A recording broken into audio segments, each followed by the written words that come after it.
You're listening to The Safari Zone, a member of the But Why Though podcast community. If you want to find out more, go to butwhythoughpodcast.com.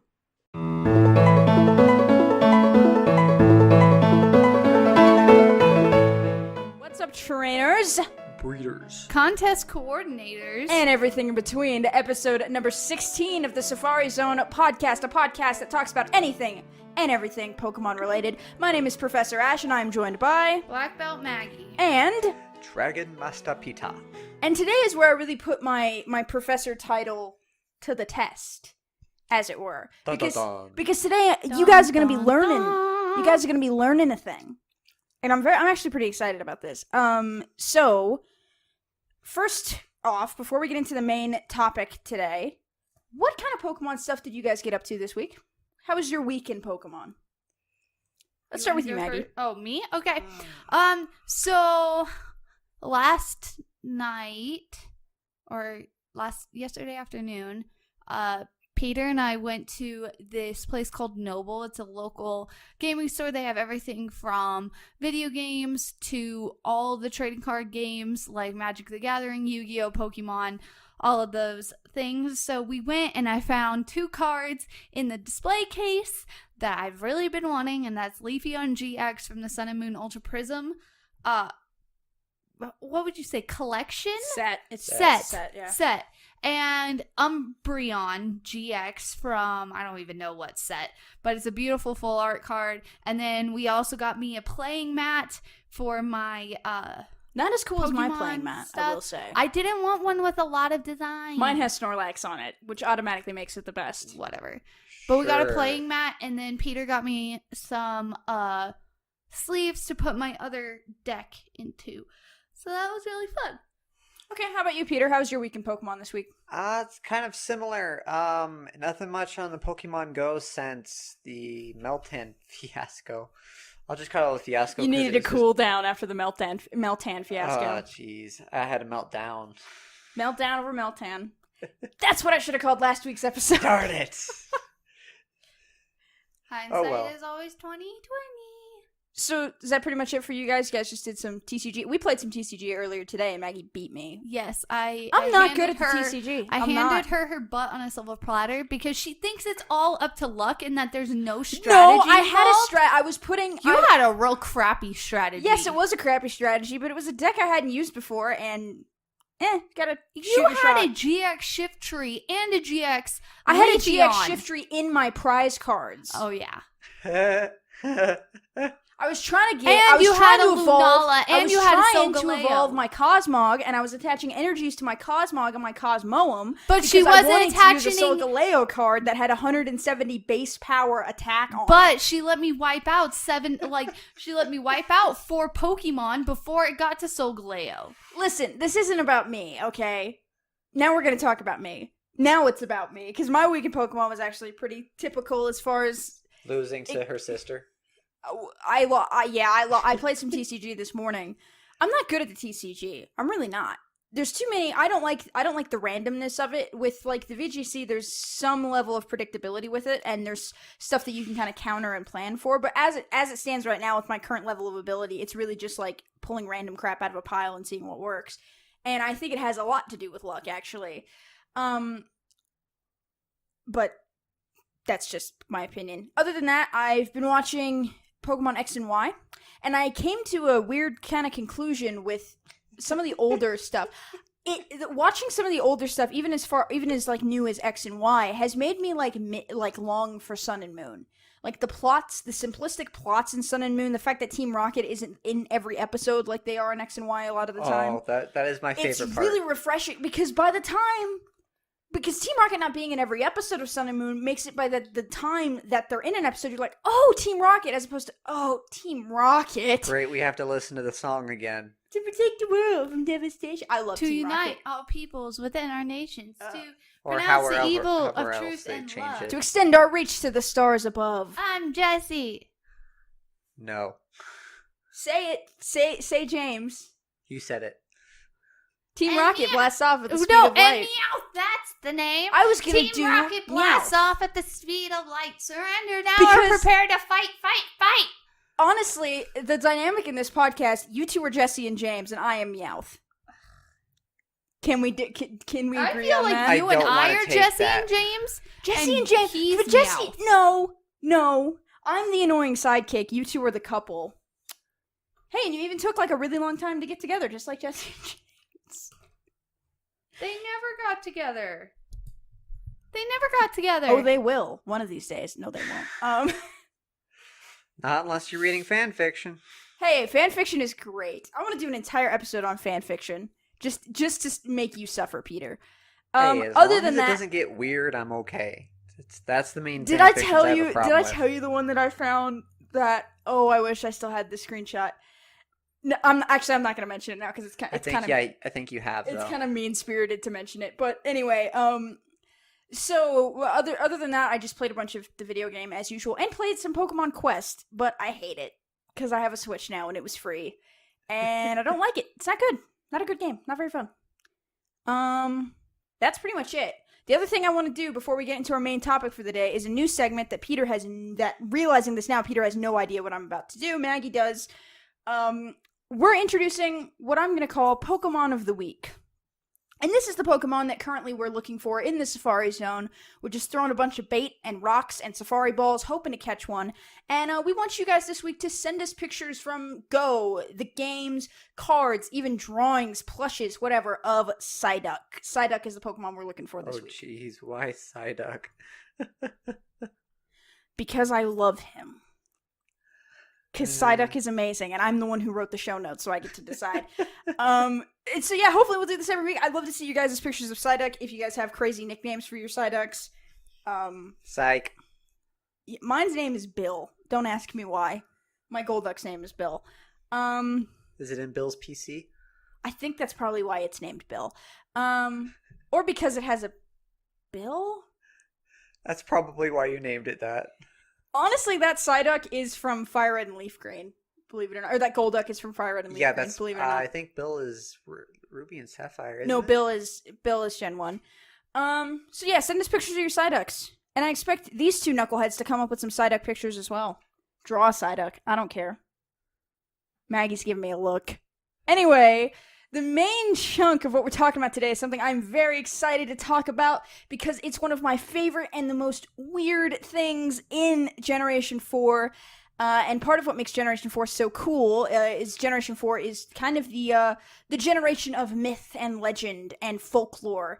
That's why Cynthia is obsessed with like ancient folklore and artifacts and stuff like that. And you kind of get chunks of this kind of like the Pokemon creation myth and myths about Giratina or the lake spirits in kind of these chunks. But also in the Canalave City Library, there is a bunch of books that have some of these myths in them. And this is kind of a mixture of the two. Some of these are stuff that's direct quotes from the game. It's probably, it's Cynthia saying that. But some of these are like direct quotes from the Canalave City Library. So what I'm going to do is I'm going to read you some of these. Some of them are just kind of your basic, like the first one we'll talk about is the myth that explains why Pokemon hide in grass. And there's also the Pokemon creation myth, the Giratina myth, lake spirits. But then we're going to get into some weird stuff with the Veilstone City myth and the Sinnoh folk tales, which is some of the weirdest stuff that I've ever read in a Pokemon game. I'm so excited. So yeah. They had some of the best mythology in all of Pokemon, I thought. So I told you guys what we were doing, but I told you guys not to read up on these myths. So let's actually start off with the myth that explains why Pokemon hide in grass. So I'll read it and then we'll give a little discussion afterwards. My phone just went off. I'm sorry, guys. Okay. Long ago, when Sinnoh had just been made, Pokemon and humans led separate lives. That is not to say that they did not help each other. No, indeed they did. They supplied each other with goods and supported each other. A Pokemon proposed to the others to always be ready to help humans. It asked that Pokemon be ready to appear before humans always. Thus, to this day, Pokemon appear to us if we venture into tall grass. I think I actually remember reading that one. I thought it was really hilarious. Yeah, I think it's like, okay. Okay. Yeah, I didn't really think we'd have that much to say about it. I think it's interesting. It's like, okay, so the Pokemon decided they wanted to hide in tall grass. Yeah, it's like one of those things that didn't really need explaining, and a lot of this could just be like conjecture, like we as humans acknowledge that like Norse mythology isn't real. Mm-hmm. At least some of us do. And I feel like a lot of that could just be like the Pokemon world's version of Norse or Greek mythology or Egyptian mythology or whatever. What do you guys think? Yeah, my main thought on this is just I still always have to laugh of trying to think of certain Pokemon hiding in tall grass that is tall enough that we can Tyranitar? walk through I was about to say Tyranitar, like a Tyranitar. No, I always like, think hunched. of like Onyx. Yeah. Gigantic Pokemon. Well, you find and it's you don't find oh, Onyx I think in, I ran into a Pokemon. Like 9 times out of 10, you don't find Onyx in grass. You find it in caves where it could conveniently disguise itself as like a pile of boulders. No, that's Do you ever like Graveler and Geodude. Otherwise, Onyx looks is like just, a bunch of oh, rocks. hi there. I didn't see Do you you ever there. get like blown away about how big Onyx is in the anime? Yes. Yeah. It's insane. The fact that every time I think about it, I'm just like, how is that a feasible Pokemon for a kid to have? Like, how does How is it feasible for anyone to have any of these How things? does Brock catch an Onyx and like feasibly train it? And then it evolves It's into the Steelix, land- and it's even bigger. It's the land version of Gyarados. Yeah, I guess that's why Misty and Brock get along. Took Misty forever to get one. Yeah, but you know, that's kind of the point of Gyarados. You have to work hard at it.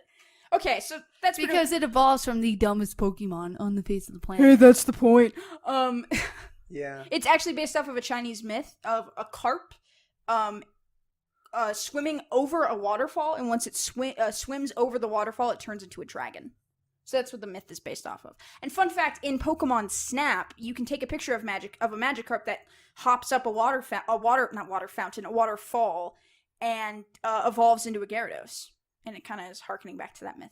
Do you guys know what Pokemon Snap is? A little bit. You take pictures of Pokemon. It's a Nintendo 64 game, Okay, and I it's thought it was super GameCube. fun. And the whole goal is to take pictures of Pokemon. It's super cool. It's actually on the Wii U Virtual Console, I think. I think so. I think it might have been available on the Wii for a little bit. It was definitely available on the Wii, but the Wii store isn't supported anymore. So I figured if anybody wants to go play it, I should mention the Wii U version. Yeah. Also, I found out this week the Wii U supports Nintendo DS games, and they have the Pokemon Ranger games on them. So I'm trying to figure out how to secure myself a Wii U so we can stream some Pokemon Ranger. Again? Because you traded it? I traded it in. I wasn't playing it. Now I have a Switch. Such is the cycle of life. Why are you giving me a hard time about this? Anyway, let's move on to the next myth here. It's the Pokemon creation myth. And this is harkening. Yeah, Arceus. This is not going to be the one that you're familiar with in the anime, because I am just going off of the game mythology on this. In the beginning, there was only a churning turmoil of chaos. At the heart of chaos, where all things became one, appeared an egg. Having tumbled from the vortex, the egg gave rise to the original one, Arceus.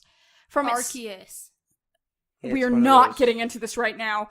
From itself, let me finish. From itself, two beings the original one did make. Time started to spin. Space began to expand. From itself, three living things the original one did make. The two beings wished, and from them matter came to be. The three living things wished, and from them spirit came to be. The world created, the original one took to an unyielding sleep. So, the original one is Arceus. Time started to spin, space began to expand. He created Dialga and Palkia. And That's how they say it in the anime. I don't care. I've been saying it this way since I was 10 years old. It's incorrectly. Nope. Space began to expand. That's Dialga. And don't.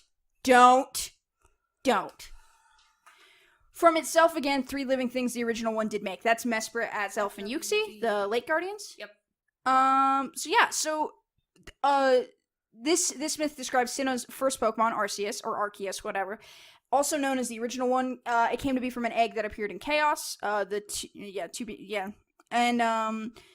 the only Pokemon that can control Dialga and Palkia. Arceus went to the after he created the world, he went to the Hall of Origin, which is high in the Spear Pillar, to wait for the Azure Flute to be played. So that's essentially an in-game event of how you catch Arceus. You go to the Spear Pillar, the Hall of Origin. In the Spear Pillar, you play this flute. Cynthia gives you a thing, I think, and you can catch Arceus.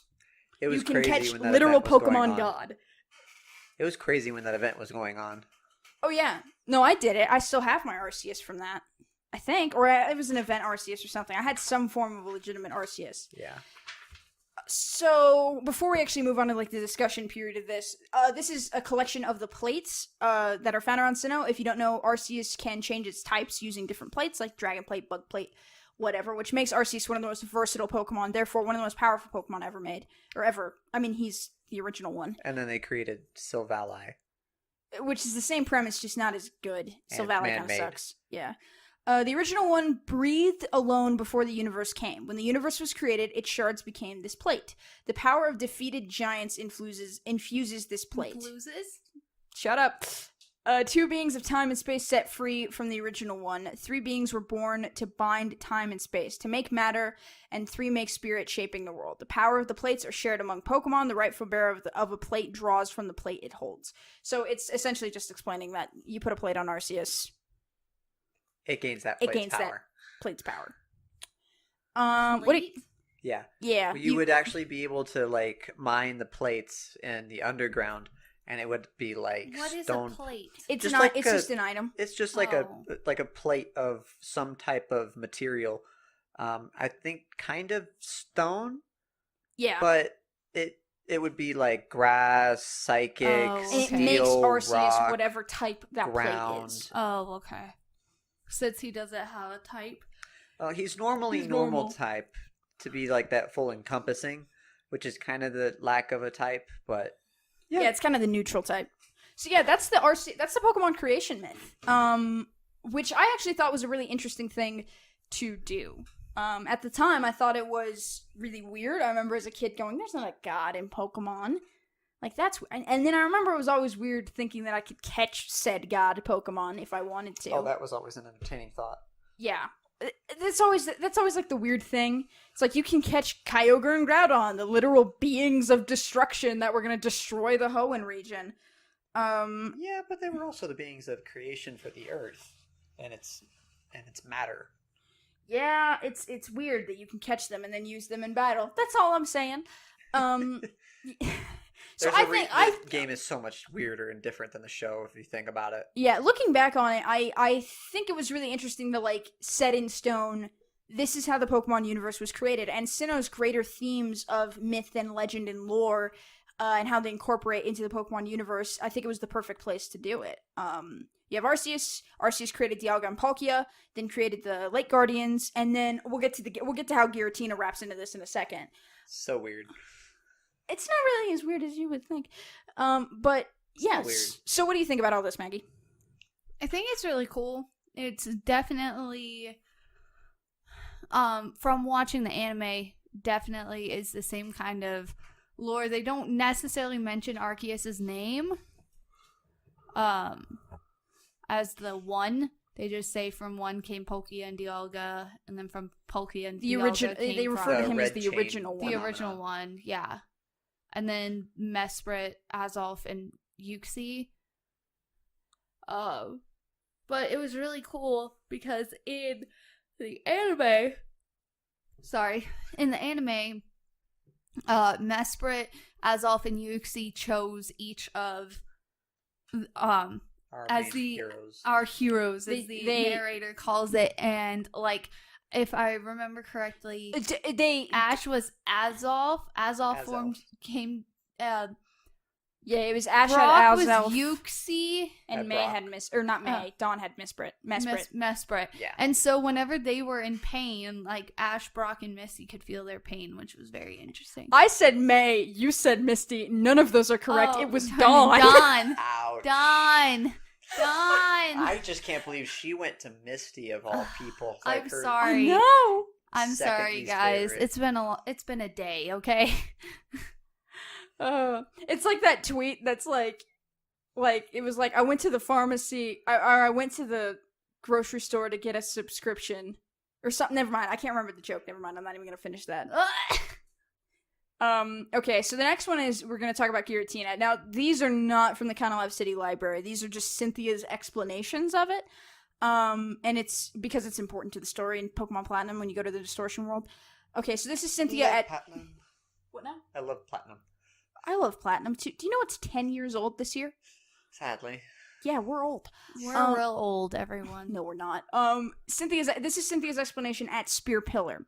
When the world was made, Dialga and Palkia appeared. Apparently, there was one more Pokemon that appeared at the same time, a Pokemon with as much power as Dialga and Palkia, but also one whose name was never to be spoken, Giratina. It's said to lurk in another world, a world on the opposite side of ours. And this is what you say when you're in the distortion world. The legend of Giratina has been all but forgotten to a few. The legend told of a world where the other side of ours, this world. Why does this world exist? Why is Giratina here all alone? So yeah, this is just based off of like Cynthia's studies on Pokemon myth and legend and stuff. I love Giratina. I think Giratina is a very cool concept. He's like people call him the devil Pokemon. But he's more like the Hades Pokemon. He's like the one that got forgotten. You know, you have Dialga, you have the creator, which I guess if you want to like harken it back to Greek mythology, would be, what is Zeus's dad? Maggie, help me. Kronos. Gaia is the one who created Gaia. Yeah. So if you look at in Uranus. So if you look at Arceus as like Gaia, and you look at Dialga and Palkia as Zeus and Poseidon. Wait, Gaia's the one who created the world. I can't remember their Kronos mother. was their Let's dad. pull everything we ever learned from Percy Jackson for 5 seconds so I can finish this metaphor. I have been reading all 3 of the series. Gaia was the Earth. And so that's Gaia why gave birth to the Titan. Yes. This has nothing to do with Kronos. Fine. Kronos was the dad. Let's look at Arceus' Kronos then. Yeah. Okay? Let's look at Arceus' Kronos, Dialga and Palkia as Zeus and Poseidon, and Giratina as Hades, the forgotten one, the one that gets left behind.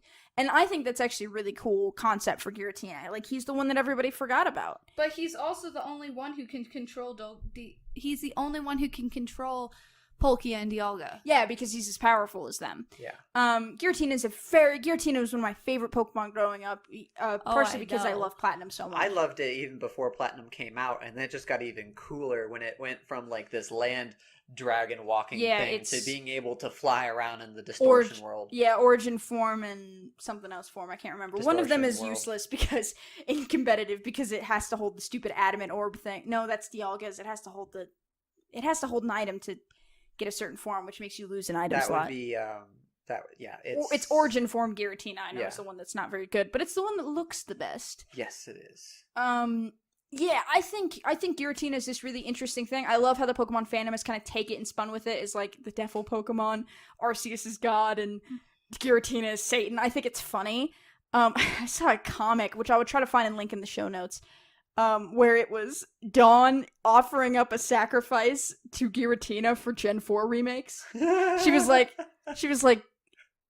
"Oh, Dark Lord, the Arceus has betrayed me. Please give us Gen 4 remakes." I'll try to find that comic and put it in the show notes. Wow.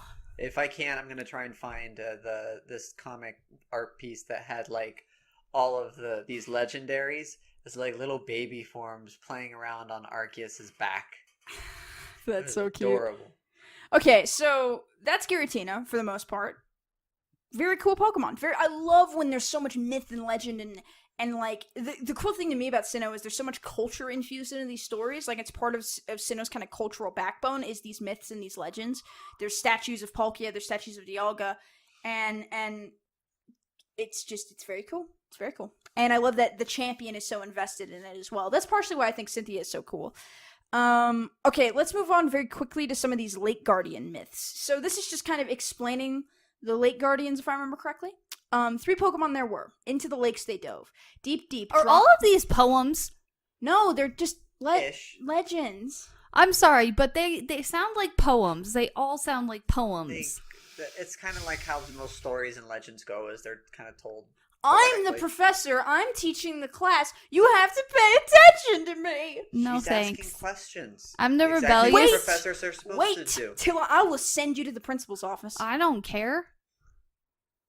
Hey, look, it's you in high school. I'm acting like you did in high school. Nobody needs that to be dragged up on this podcast. Okay. 3 Pokemon there were. Into the lakes they dove. Deep, deep, drawing no breath. Deeper, deeper they dove. Into suffocating depths they dove. Deeper than the deepest deeper than deepest. This is written so weird. Deeper than deepest than a light. From the lake floor they rise. Bearing with them the power to make vast lands, they rise again. So it's just like explaining. I actually have a little anime addendum here. In the episode Uncrushing Defeat, Nurse Joy tells Ash, Dawn, and Brock about the Lake Guardians. Reading from a book, she says that 3 Pokemon are believed to have come from the same Pokemon egg. She also explains to them that from Yuxi, who is referred to as the being of knowledge, comes wisdom to solve problems. From Mesprit, called the being of emotion, comes the joys and pains of life. From Azelf, the being of willpower, comes the resolve to accomplish whatever task may be in hand. Thus why they are the beings of spirit. Yep. And they run into Ash, Brock, and Dawn. Oh my gosh, I almost said Misty again. Like, run into them at 3 different lakes. And it's really interesting. Like, they've never appeared to anybody else except Ash, Dawn. And you gotta and imagine Brock. Cynthia's just sitting there like... No, she And she gets ecstatic. No, She's I just know. Like, oh my gosh! I know. It's like No, I it's love it. Juniper. It's Juniper. No, that's the No. wrong generation. No, wait. Saturn loses Jupiter, her and mind. Mars. I was all like, Juniper is the professor Saturn. from Unova. What is wrong no. with you?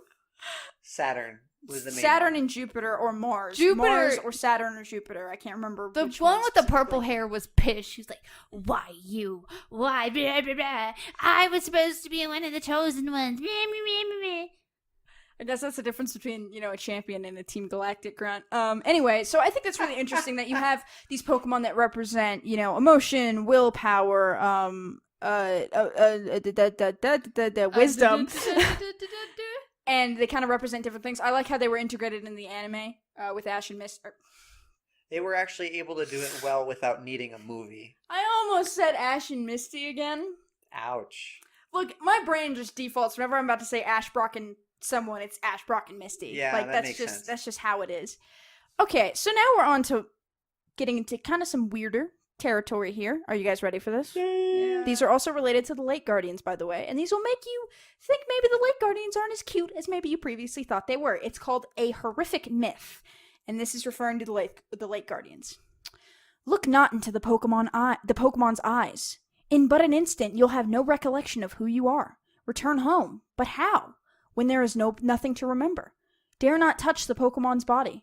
But in but 3 short days, all emotions will drain away. Above all, harm not the Pokemon. In a scant 5 days, the offender will grow immobile entirely. So basically, don't look into Yuxi's eyes Don't or touch you him. will lose all your wisdom. Do not touch the Mess Spirit or you will lose control of your emotions. And don't hurt Azelf or you will be unable to move. Yeah, it describes the effects caused by encountering the Pokemon. The loss of knowledge, emotions, and will. These things can happen by respectively looking into Yuxi's eyes, touching Mesprit, or hurting Azelf. These can be interpreted as the reason why Yuxi keeps its eyes closed to prevent memory loss. Mesprit flees from humans as so not to be touched, and Azelf's ability to enter another being's body as so to avoid them. So yeah, so it's like, don't touch us, guys. But that's slightly creepy for the Lake Guardians, don't you think? But Ash, Dawn, and Brock all touched them. Actually, they didn't. Actually, they did not. Ash touched Azelf. He Well, touched Azelf, it's but your- that's not the one that wasn't allowed to be touched. If They were if you close. hurt Azelf. And if there was a touching going on, it was during like that mind connection thing so it wasn't exactly touching them. He dove and hugged Azelf. But the thing that would cause, oh gosh, To the thing protect that would him. cause Yes, someone to grow immobile would be hurting Azelf. That's what the legend says. Oh. it's touching Mess Spirit. It's touching Mesprit that would jack you up. Oh, okay. So yeah, Lake Guardians, not as cute as you probably once thought. I always liked the Lake Guardians, but when I read that, I was like, jeez. Like, so that's why Yuxi keeps its eyes closed. It's very cute, though. It's still cute. So now we're going to move on to the part of the show. We're going to take a little break, and we're going to move on to the part of the show where I give these two a little quiz from the Pokedex. We'll be right back. Alright, so now we've reached the part of the show where I give these two a little quiz from the Pokedex. I'm going to read this Pokemon card that I picked out earlier and the Dex entry on it. If I can read it, I'm not wearing my glasses. It undertakes photosynthesis with its body, making oxygen. The leaf on its head wilts if it gets thirsty. Bellsprout? Gotta think about Pokemon with leaves on their heads. Oh, Nuzleaf. No. Shiftry? Does not have a leaf on its head. I'm gonna make a guess. Do you want to make one more? C-Dot. C-Dot. No. C-Dot. Does not have a leaf on its head. Peter. Chikorita? Incorrect. Wow, really? Turtwig. Oh, dang it. Fail. Oh, That was probably gonna be my next one. I'm surprised that none of you saw this card because I had to bring I it. was trying to not see it. Oh my gosh. That's Turtwig. Oh, Turtwig. you even picked out one of my foil ones. Be careful. Sorry, guys. Let's get back to the show.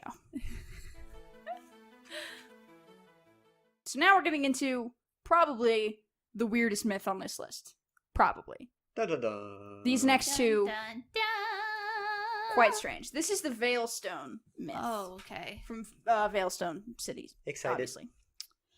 A young man, callow and foolish in innocence, came to own a sword. With it, he smote Pokemon, which gave sustenance and with carefree abandon. Those not taken as food he discarded with no afterthought.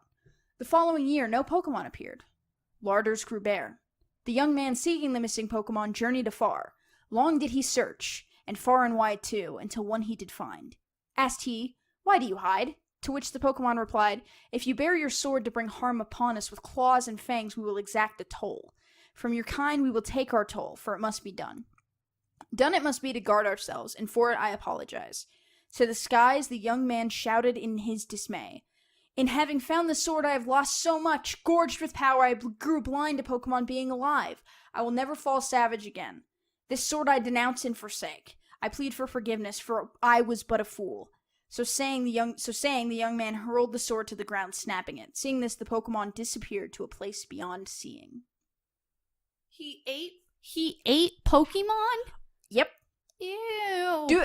This story can be summed up as: dude got a sword, dude killed Pokemon, dude ate some of them, some he didn't. The Pokemon left. He went looking after the Pokemon, and he found one, which is either Darkrai or Giratina, probably given on its location. Which I have. I'll cover that. I'll track back to that. And then the Pokemon was like, "Okay." He broke his sword and he left. But he did eat them, yes. Ew. Well, he also repented of it. Yeah. Ew. Oh, it gets worse. One of these Sinnoh folktales is you're not gonna like it. So the Pokemon probably refers to Giratina, which explains why the myth refers to Veilstone City as its closest city to the Turnback Cave where you find Giratina. Also because the Pokemon fled to a location beyond sight, which could be the Distortion World. I've also heard Darkrai. I think it's more Giratina than it is Darkrai. Yeah, I think I'm just throwing that in there just for Darkrai. This is closer to Darkrai never Canalave. really leaves to another world. Yeah, we don't really know much about Darkrai. He stays in this world mostly. He just kind of runs into the shadows. Yeah. Until he died. Yeah.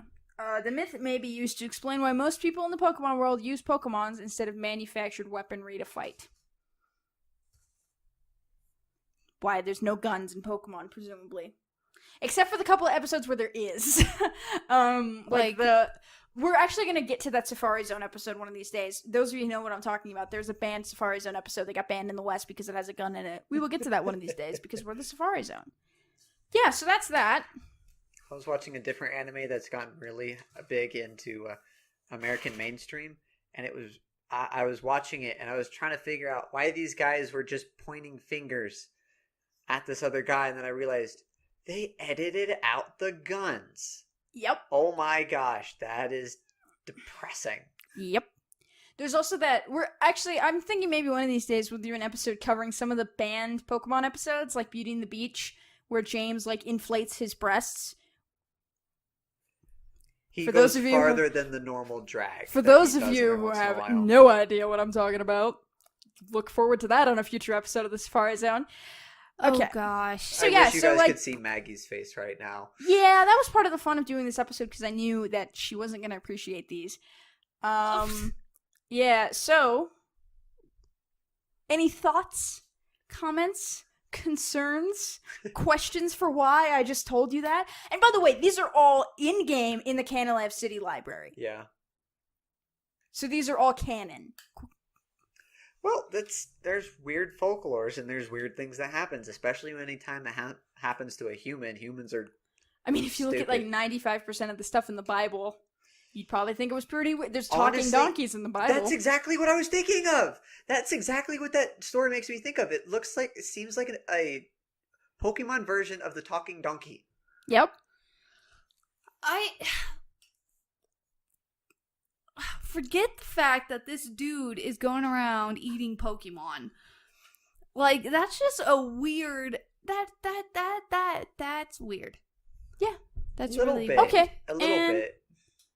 Speaking of eating Pokemon, let's move on to the Sinnoh Folktales. And the Sinnoh Folktales is a book of 3 folk stories. So this is the first Sinnoh Folktale. This one's straight out to you, I'm Maggie. scared.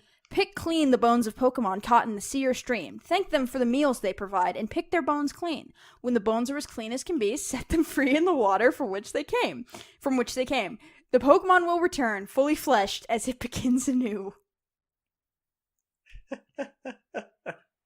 What? Oh, So if you eat dead Pokemon...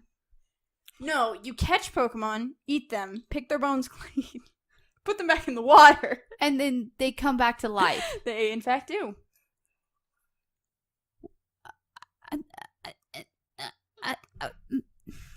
Thoughts, Peter? I'm still thinking about how when I first started watching Pokemon,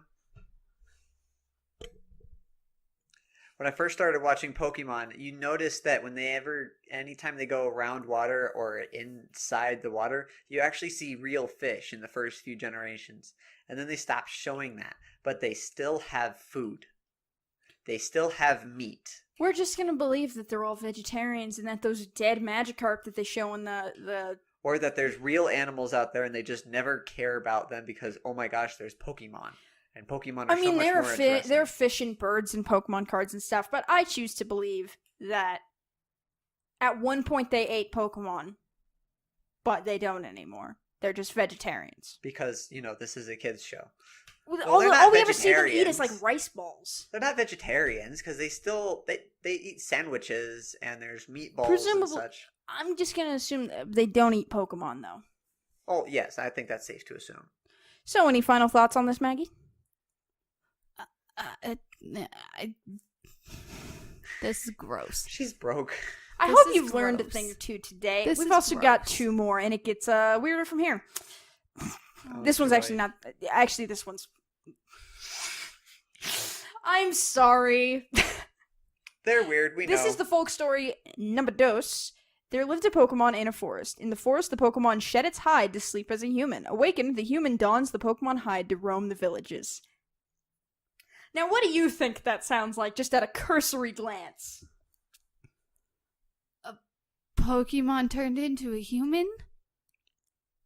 And then a human and then used its own hide, to cover itself up? Is this Zorhark?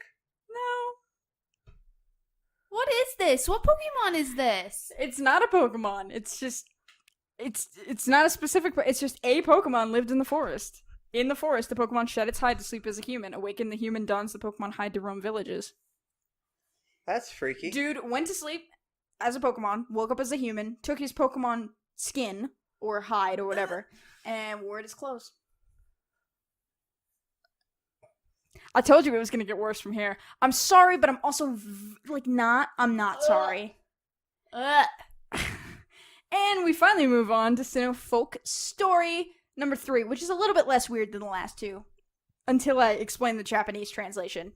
There once were Pokemon that became very close to humans. There once were humans and Pokemon that ate together at the same table. It was a time when there existed no differences to distinguish the two. So... you guys really miss out on this not being a video. Oh my gosh. Oh my gosh! I've seen enough anime. I've read enough. Humans dating Oh Pokemon. my God. Okay, so Worse. the Japanese translation suggests. I didn't want to say that on the show, Peter. I know. That's What why did you say? I just said worse. Worse than dating. The Japanese translation suggests that Pokemon and humans married each other at one point, but it wasn't weird because they were basically the same thing. Because they'd done it before. Oh man, it definitely brings the second. Who made folklore- this up? I don't know, some writer. Whoever did, you are a crazy psychopath, and you need to get your brain out of the freaking... I could make Maggie's this yelling so at a bad nebulous for Maggie Japanese right now. man now I who could wrote make this so bad for Maggie right now. What are you gonna say? Think of what is your favorite humanoid Pokemon? Those creepy people on the internet who want to be with Gardevoir suddenly just got validated. Oh, I know! Those are freaking nuts! I mean, Machamp is pretty hot. Fall off a cliff! I would never marry Lucario.